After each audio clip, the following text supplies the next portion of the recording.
മാനദണ്ഡങ്ങൾ പാലിച്ചുള്ള മാലിന്യ നീക്കം വിജയകരമായി പൂർത്തിയാക്കിയെന്ന് തളിപ്പറമ്പ് നഗരസഭാ സെക്രട്ടറി കെ.പി. സുബൈർ.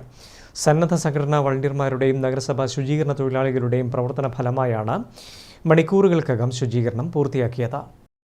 തീപിടുത്തം നടന്നതിന് ശേഷം ദുരന്ത നിവാരണ നിയമത്തിലെ മാനദണ്ഡങ്ങൾ അനുസരിച്ച് വിവിധ ഏജൻസികളുടെ പരിശോധനകൾ പൂർത്തിയാക്കിയ ശേഷം മാത്രമേ ശുചീകരണം നടത്താൻ അനുമതി ലഭിക്കുകയുള്ളൂ.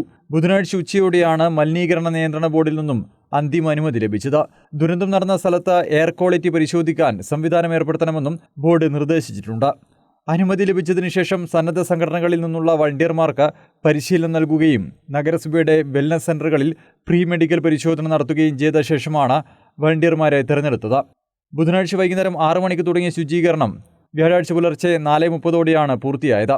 ജൈവ അവശിഷ്ടങ്ങൾ ശുചീകരണ തൊഴിലാളികളും കെട്ടിടാവശിഷ്ടങ്ങളും മറ്റും സന്നദ്ധ സംഘടനകളുടെ വളണ്ടിയർമാരുമാണ് നീക്കിയതെന്ന് നഗരസഭാ സെക്രട്ടറി പി.കെ. സുബൈർ പറഞ്ഞു.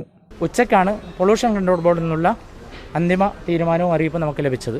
ഇവിടെ എയർ ക്വാളിറ്റി ടെസ്റ്റ് ചെയ്യുന്നതിന് ഒരു സംവിധാനം ഒരുക്കുന്നതിന് ഈ പൊല്യൂഷൻ കൺട്രോൾ ബോർഡ് ടീം നിർദ്ദേശിച്ചിട്ടുണ്ട്. ഈ ശുചീകരണം നടക്കുമ്പോൾ വോളണ്ടിയേഴ്സ് പാലിക്കേണ്ട കാര്യങ്ങൾ സംബന്ധിച്ച് നമുക്ക് കൃത്യമായിട്ടുള്ളൊരു പ്രോട്ടോക്കോൾ ഉണ്ട്. ഡിസാസ്റ്റർ മാനേജ്മെൻറ്റ് പ്ലാനിനോടൊപ്പം ഓറഞ്ച് ബുക്ക് എന്നുള്ളത്, അതിന് ബേസ് ചെയ്താണ് നമ്മൾ ഈ വോളണ്ടിയർ വർക്കിൽ നടത്തേണ്ട പ്രവർത്തനങ്ങൾ. അതിലേറ്റവും പ്രധാനമൊന്ന് പ്രീ മെഡിക്കൽ ചെക്കപ്പാണ്. വോളണ്ടിയർ രജിസ്ട്രേഷൻ കഴിഞ്ഞു, പിന്നെ അതിനുശേഷം അവരുടെ ഹെൽത്ത് പ്രിക്കോഷൻസ് TT എടുക്കുക.